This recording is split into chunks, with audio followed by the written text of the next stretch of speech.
This is called White Wolf's Wake Up Call. Alright. This is the White Wolf's Wake Up Call to y'all, howling from the cells in North America's hells. Jingle bells, motherfucker, jingle bells. Drugs and crime getting right out of hand. The gov's building prisons fast as they can. We keep filling them up to their bodacious max. Then the press starts sniveling, we need more tax. Taxes go up and they build us some more. Then we fill up those cells to the very last door. Now I don't feel like an inmate, I feel more like a whore. Use me, abuse me, and fuck me some more. My Uncle Sam's inmate to prisoner of war. When the day's over and the job's done, just don't feel like I had any fun. Sure as fuck don't feel like I won. Didn't make a 20, didn't make a 10, didn't even make a penny, my friend. You owe there's more to life in the prison yard, even if life is sometimes hard. There's choices in life that we all must choose. Take the wrong path, you're destined to lose. They're building those prisons like cities, my friend. 3 strikes, you'll never see freedom again. Folsom, San Quentin, Soledad too. Chino and Tracy, to name just a few. Bodies leaving daily in body bags. Shot up, stabbed up, bloody rags. ODs and suicides, continuous like the ocean's tides. One comes, one goes. We're all Uncle Sam's hoes. Damn. Wow. I like that one actually. And you were saying you spent time in those prisons too, eh? I spent 23 years in prison. All consecutive or? No. Yeah. Couple here, couple there. I've escaped 5 times. Yeah, eh? I escaped from max 4 times. That's fucking sick. My dad was in the shoe with and then This is called White Wolf's Wake Up Call. Alright. This is the White Wolf's Wake Up Call to y'all, howling from the cells in North America's hells. Jingle bells, motherfucker, jingle bells. Drugs and crime getting right out of hand. The gov's building prisons fast as they can. We keep filling them up to their bodacious max. Then the press starts sniveling, we need more tax. Taxes go up and they build us some more. Then we fill up those cells to the very last door. Now I don't feel like an inmate, I feel more like a whore. Use me, abuse me, and fuck me some more. My Uncle Sam's inmate to prisoner of war. When the day's over and the job's done, just don't feel like I had any fun. Sure as fuck don't feel like I won. Didn't make a 20, didn't make a 10, didn't even make a penny, my friend. You owe there's more to life in the prison yard, even if life is sometimes hard. There's choices in life that we all must choose. Take the wrong path, you're destined to lose. They're building those prisons like cities, my friend. 3 strikes, you'll never see freedom again. Folsom, San Quentin, Soledad too. Chino and Tracy, to name just a few. Bodies leaving daily in body bags. Shot up, stabbed up, bloody rags. ODs and suicides, continuous like the ocean's tides. One comes, one goes. We're all Uncle Sam's hoes. Damn. Wow. I like that one actually. And you were saying you spent time in those prisons too, eh? I spent 23 years in prison. All consecutive or? No. Yeah. Couple here, couple there. From me. Yeah, so I can see how well I kicked your Yeah, ass. see how bad I was running around butt ass naked kicking ass. Fuck, man. You gotta do what you gotta do, I guess. Fuck, I'm not shy. Can I ask you questions about like the questions that I'm supposed to ask for this thing? Yeah. It's about like the pandemic and whatever. Did you use drugs during the pandemic? Yeah. Do you find that like since the pandemic happened that the drugs have changed? Well, yeah, I don't, well, I've been getting pills now. I'm on a program. Oh, the Safe Supply? Yeah. Nice, like Dilly's? But before the Safe Supply, I OD'd on fucking fentanyl a couple times. So do you think the Safe Supply stuff like is working then? Well, fuck yeah. Yeah? Good. No, that's good. Yeah, it saves me a lot of fucking bullshit. Yeah, because then you don't have to go struggle to get your meds and stuff. Yeah, That's good. and I was paying $20 and $30 for one fucking bill. Now it's a whole bottle for whatever. Yeah, I got it. That's good. Yeah, so, and the other alternative too is you're out stealing to make your fucking money. Yeah, which nobody, Yeah, so, it works out good for the government. They save a lot of money.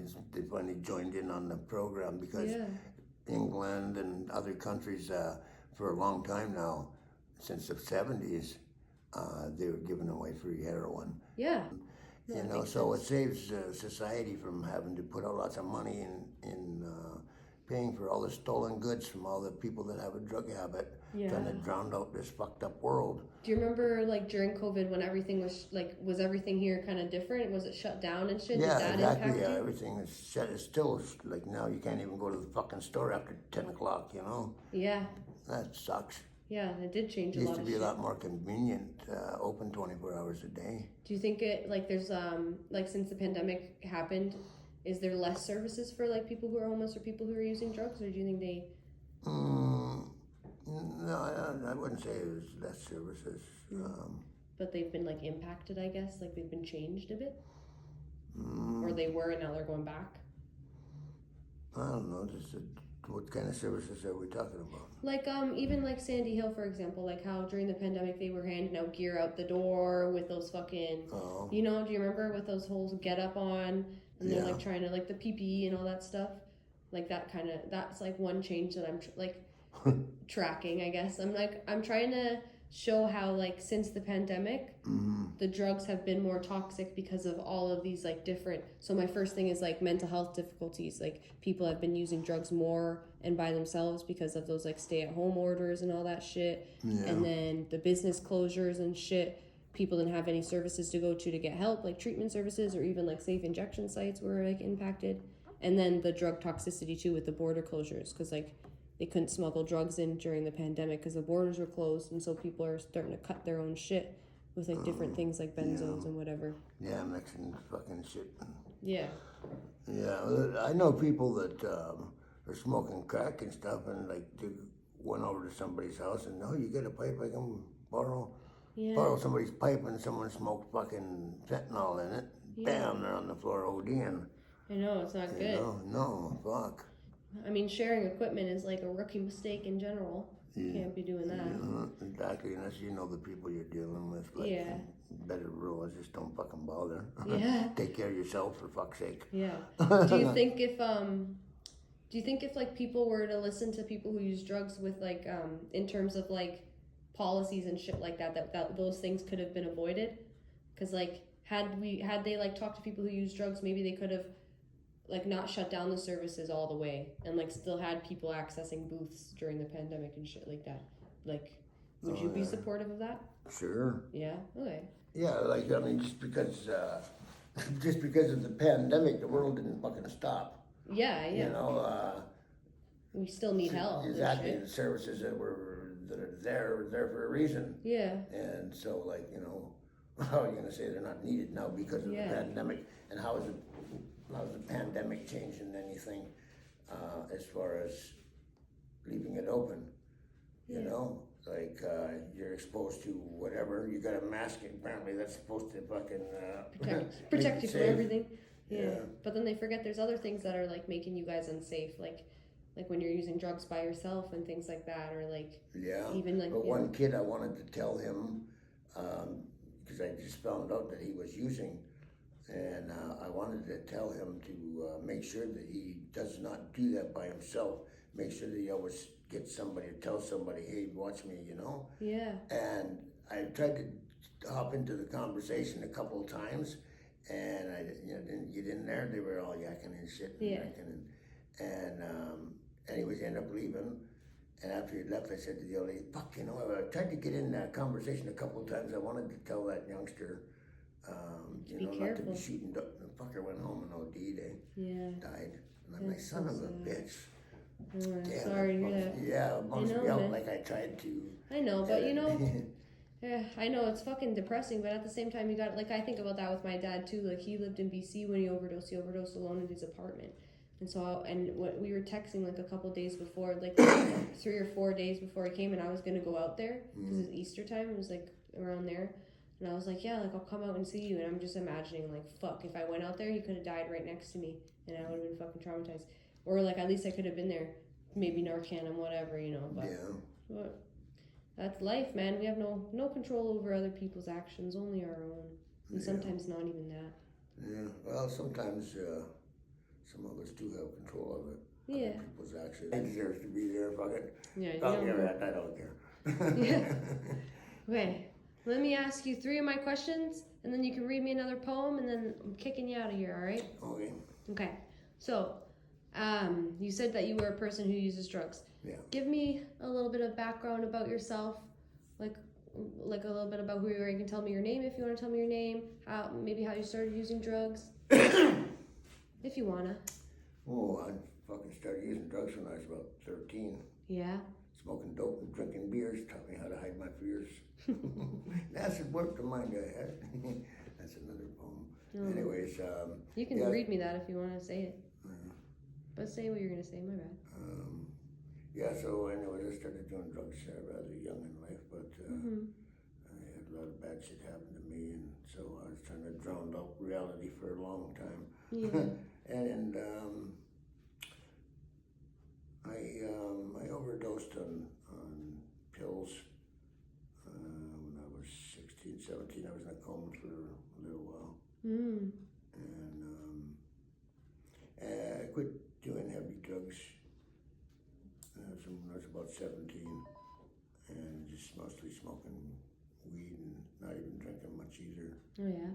Yeah, which is rather rare for a native. Oh, you're indigenous? Yeah. Where, like, what kind I'm of? Ojibwe First Nation, and Onondaga Sixth Nation, Iroquois, French, Scottish, and Irish. Very nice. It's beautiful.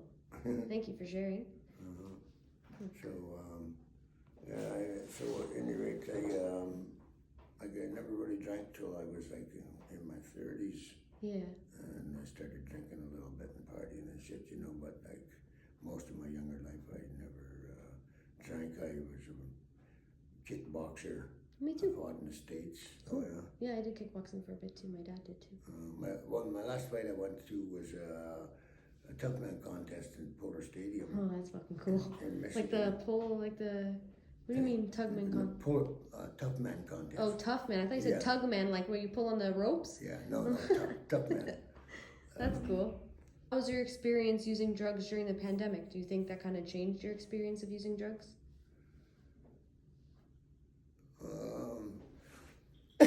Yeah, somewhat. Like I said, I stay the fuck away from fentanyl, and it's way too fucking dangerous. You can't never tell how potent what you're looking at is. Yeah. What was your drug of choice? Like, what have you not what have you done in the history of drugs? But my drug of choice has always been marijuana. Okay. But I guess just before the pandemic, I started getting into the down. Okay.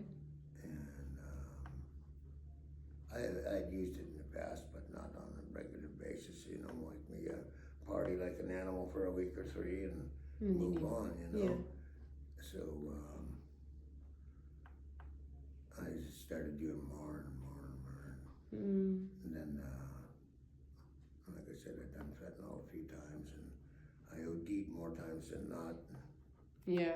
So I said, "Oh, fuck Sorry. this."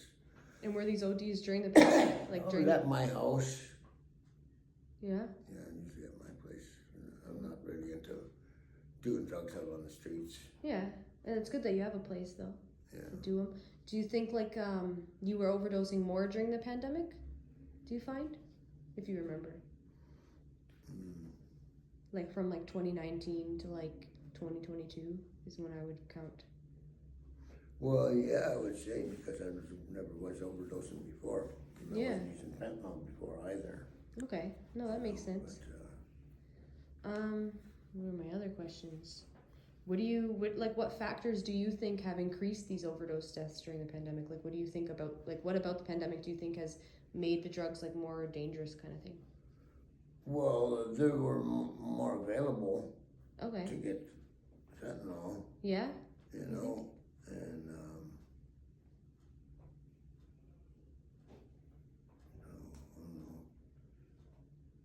That's a solid answer. Just it made drugs more available. What do you mean by that? Well, fentanyl was more available than anything else. Okay. So you can't find any fucking pills. I guess you're gonna have to fucking settle for fentanyl. Okay. So it's easier to get fentanyl than it was to get that Dilaudid. Yeah. And the price of Dilaudid was higher. And, do you think that's because of border closures, having a harder time smuggling it over? Well, it's all about supply and demand. Yeah. And there's no supply, you can demand what the fuck you want. But you're not getting it. Yeah, I get you. That's funny. Do you think the how they shut down social services and things like that, drop-in centers and community health centers, do you think that kind of impacted and made people more at risk of overdosing too? And perhaps some people causing more problems, more stress. Okay. Sorry, I know having the camera on you is probably making you uncomfortable. My bad. I'm sorry. You're not gonna get in trouble for any of this. I promise. This is not me. I'm not. Yeah, I'm not worried about anything. I don't give a mad fuck. No, I know. I'm just making sure you know. All right. I haven't done any major fucking crimes, and anything I'm talking about here is fuck all. You're good. You're talking to a daughter of a murderer. You're fine. You're in the right company to do the wrong thing. Fuck. All right. One more poem, and then I gotta go. Yeah. Ready? Hit me with whatever you want. There's a little Catholic Church history, a little Native history, and a little white people's history. This is called Okanadas. Kanadas is Iroquois for village settlement encampment. I'm gonna like It's a this. heritage film about that. And this poem was put on a bulletin board out in front of Caledonia Reserve. And the white people didn't like looking at it on their way to work every morning, and they burned it the fuck down. Was it your But at poem? yeah. Oh. And at the bottom of this poem it said, Chief White Wolf, 1807 till present. That's my name, White Wolf. Are you chief? No. You are now. You say you are, you are. So, once upon a time, long ago, in the land of the Kanadas, chief and shaman ruled hand in hand to save Mother Earth from the white man. Massive European influctuation causing desecration, disease and greed, destruction of our breed. Their numbers exponentially multiplying. Our brothers and sisters and children diseased and dying. Lying waste and ruin to a land so clean and free. Smothering and killing all there to see. Taking, raping, greedy hands. Kill the natives, take the lands. Rape the natives, wash your hands. Germ warfare and genocide, till there was nowhere to hide. The back ropes took our children out to residential schools. Teach them all the white man's rules. Rip out their ovaries and they have no child. Just another savage whore gone wild. Teach them hate and shame. Teach them how to hate their name. Teach them how to lie and steal. Teach them how to use and deal. Teach them how to kill their own. Then feed the dogs another bone. And one more deed before you're done. Teach them how to forget their native tongue. And those who rule from their ivory towers, smiling while they ply their powers. Progress is rough and times are hard. So here's a fucking treaty card. Excuses for our past transgressions. Hope y'all learned your lessons. Let's just pretend that all is well. While the Mother Earth heads straight for hell. Pollution festers over land and sea. Our air is barely fit to breathe. All these things in massive motion. Conjured up the white man's potion. Damn. Wow. I like that one. Yeah. Fucking wild. All your poems make me think so hard. Every time you talk, I'm like, I'm just listening to you. Yeah. It's amazing. You're really talented though, man. You should write a little book. You think so? Yeah, I know. There should be a book about me. There probably is going to be one.